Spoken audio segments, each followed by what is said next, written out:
Morning बच्चों, आज 9th class में जो हम चल रहे थे चैप्टर दो चरों वाले रैखिक समीकरण, उसमें मैं आपको बताने जा रहा हूँ कि दो चरों वाला जो रैखिक समीकरण होता है उसमें आलेखन कैसे करते हैं। यानी कि जो आपके पास में समीकरण दी होगी उसकी इक्वेशन से हमारे पास में ग्राफ कैसे बनेगा, आलेखन कैसे होगा।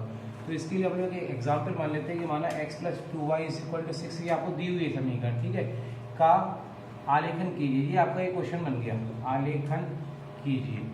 ये हमने मान लिया कि ये एक आपके पास में समीकरण है और इसका हमें आलेखन करना है। तो ऐसे क्वेश्चन में सबसे पहले हम क्या करते हैं, जैसे हम इसके सोल्यूशन की बात करें तो हम देखिए x + 2y = 6 समीकरण दी हुई है। यहाँ से या तो आप x की वैल्यू या y की वैल्यू आप निकाल लीजिए। मान लीजिए क्या आसान दिख रही है x की वैल्यू निकालना, तो x की वैल्यू है 6 - 2y, ये आपने x की वैल्यू निकाल ली। अब एक एक करके आप पुट करेंगे वैल्यूज। जब y की वैल्यू अगर 1 मान लेते हैं तो x की वैल्यू आप देखिए यहाँ पर 1 रखेंगे तो 6 - 2 × 1 यानी कि 6 माइनस कितना हो जाएगा, ये 4 है ना, 4 आ जाएगा ना। ये आप देखिए 6 ये है माइनस का 2 ये, दिस इज इक्वल टू 4। अब आगे आते हैं इसी तरीके से, जब हम y की वैल्यू आगे बढ़ाते हैं, मान लेते हैं 2 रखते हैं तो x की वैल्यू हो जाएगी 6 - 2 × 2, यहाँ पर रख रहे हैं ये वाला मान, तो 6 - 2 × 4 ये 2 हो जाएगी। और एक और हम केस ले लेते हैं, 3 कम से कम आप मान लिया करिए। तो x y की वैल्यू जो हमने 3 पुट करी है तो x की वैल्यू हो जाएगी 6 - 2 × 3, तो 6 - 6 ये हो जाएगी 0। जब इतना काम हो जाएगा तब आपके पास में क्या करिएगा, टेबल बना लीजिएगा। इस टेबल का जो मकसद है वो ये कि x के और y के मानों को एक साथ देखना। तो यह टेबल बना लेते हैं, कम से कम x और y के आप 3 मान निकालें और एक टेबल बना लीजिएगा। अब देखिए जब आपके पास y का मान 1 है, जब y का मान 2 है और 3 है। जब y का मान 1 है तो x का मान है 4, जब y का मान 2 है तो ये वैल्यू है 2, और जब ये 3 है तो ये 0। अब हम लोग आते हैं किस तरीके से इसका ग्राफ बनेगा, उसको देखते हैं। इस तरफ देखिए, अब हम क्या करते हैं, एक सीधी रेखा खींच देते हैं जिस पर 0 यहाँ लिख देते हैं, और ये मान लेते हैं ये x है और ये x डैश, ये मान लेते हैं ये y है और ये है y डैश। ये x एक्सिस हो गई, ये y एक्सिस हो गई। अब इस पर थोड़ी इक्वल डिस्टेंस पर आप मार्क कर लीजिए 1 2 3 4 5 और 6। ऐसे यहाँ पर 1 2 3 4 5 और 6 नेगेटिव भी मार्क कर लीजिए। हालांकि हमने ऐसा कोई पॉइंट नहीं निकाला है जिसमें कि वैल्यू नेगेटिव आ रही हो, लेकिन फिर भी आपको मार्क करना चाहिए। -4 -5 और -6। ऐसे यहाँ पर ये -1 -2 -3 -4 -5 और -6 ये वैल्यूज आ जाएंगी। अब अपने पॉइंट्स को देखेंगे। पहला पॉइंट आया था 4, 1, जब x की वैल्यू 4 है तो y की वैल्यू 1 ये है, दिस इज द पॉइंट। जब x की वैल्यू 2 है तो y की वैल्यू 2 है, दिस इज द पॉइंट।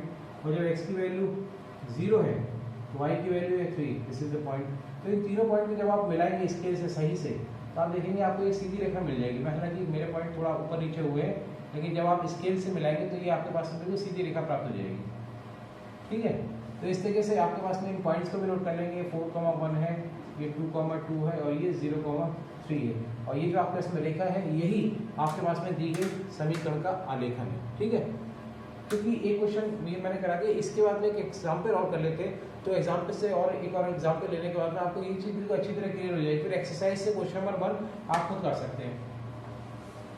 देखते हैं एक और क्वेश्चन लेते हैं, इसको मैं रफ कर देता हूँ। अब देखिए हम एक और एग्जाम्पल लेते हैं। मान लेते हैं कि x + y = 7 मान लेते हैं। तो देखिए यहाँ से y की वैल्यू या x की वैल्यू किसी की निकाले तो ये हो जाएगी 7 - x। और अब आप देखेंगे कि जब आप x की वैल्यू बड़ी वैल्यू ले लीजिए, चाहे जब x की वैल्यू 3 निकालते हैं तो y की वैल्यू जाएगी 7 - 3 हो जाएगी 4। जब x की वैल्यू 4 लेते हैं तो y की वैल्यू 7 - 4 यानी कि 3। और जब x की वैल्यू 5 तो y की वैल्यू 7 - 5 दिस इज 2। ये 2 वैल्यूज आ जाएंगी। तो आप इनको अगर आप ये बनाएंगे इस तरीके से तो आप देखेंगे कि x और ये y, जब x की वैल्यू 3 है तो y की वैल्यू 4, जब x की वैल्यू 4 तो y की वैल्यू है 3, और जब x की वैल्यू 5 तो ये वैल्यू है 2, ठीक है। अब क्योंकि अब हम लोग इसको इस तरफ देखते हैं ग्राफ पर किस तरीके से बनाएंगे, तो पुराने वाले में से ये चीज़ मैं मिटा देता हूँ।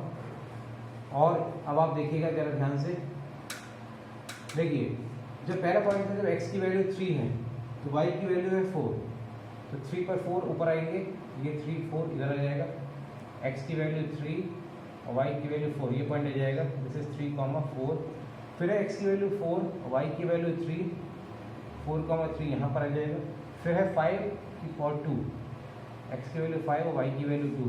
तो इन सारे पॉइंट्स को जब आप मिला देंगे तो ये एक सीधी रेखा आपके पास में मिल जाएगी। तो ये आपको याद रखना है, ये आपके पास में 3,4,3 है, ये वाला पॉइंट आपके पास में 5,2 है। आपको याद रखना है कि जब आपके पास में दो चौरासी में रैखिक समीकरण होंगे, यानी कि किसी भी रैखिक समीकरण की जो ग्राफ बनेगा वो एक सीधी रेखा बनेगी। अगर आपका ग्राफ टेढ़ा मेढ़ा बन रहा है तो वो एक उस रैखिक समीकरण के लिए ग्राफ नहीं होगा, सीधी रेखा प्राप्त होगी। तो ये रेखा चाहे कैसी भी हो सकती है, ऐसी हो, ऐसी हो, ऐसी हो, इससे कोई फर्क नहीं पड़ता है, लेकिन आपके पास में होगी सीधी रेखा, ठीक है। और ये 3 पॉइंट्स क्यों लिए इसको मैं और क्लियर कर देता हूँ, क्योंकि कभी बार क्या होता है 2 पॉइंट से लेकर तो आपके पास में सीधी रेखा मिल जाती है, लेकिन तीसरा पॉइंट से वो सीधी रेखा सही है या नहीं है, तो तीसरे पॉइंट को भी आप मिला देंगे तो वो सीधी रेखा हमेशा आपके पास में सही वाली ही प्राप्त होगी।